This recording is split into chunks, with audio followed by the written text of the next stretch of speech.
Magandang araw mga kaisla.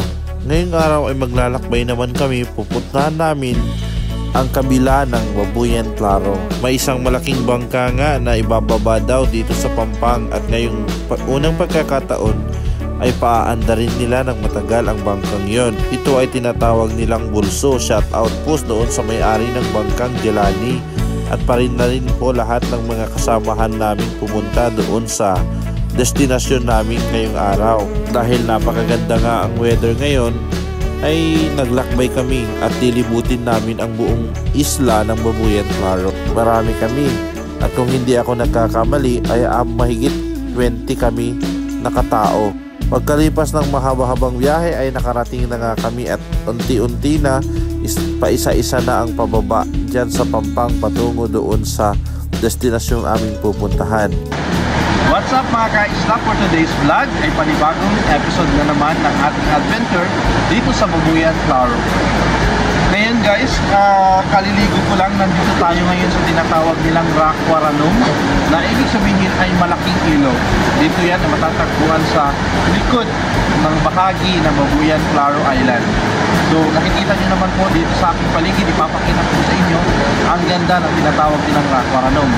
Alam nyo po ba na ang kulay ng tubig dito ay asul at naniniwalaan na dahil may halong asopra ito. So tara na guys at titingnan natin ang ganda ng Rock Waranum.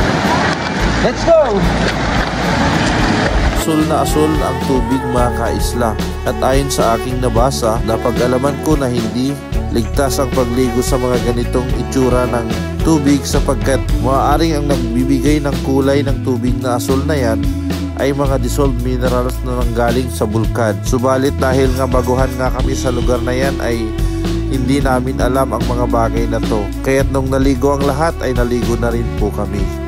Ayon sa mga taga rito ay mahigit 5 taon na rin daw ang tinagal at pagbabago ng kulay ng tubig ng ilog na ito. Ito ang isa sa pinakamalaking ilog na matatagpuan dito sa Babuyan Claro. Ito rin ay nagtataglay ng iba't ibang matataas na talon.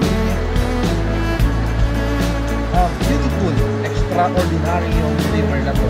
First time ko lang makakita ng ganitong tubig na parang may halong chlorine. Kita naman guys, ang ganda, as in very beautiful.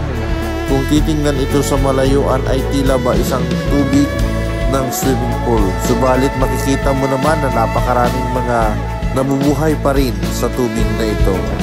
Ayon sa mga taga rito, ito ay sobrang linaw noon at walang kulay asul. Subalit ngayon ay mas pinaganda pa ang istruktura at kulay, disenyo ng ilog na ito dito sa Babuyan Claro.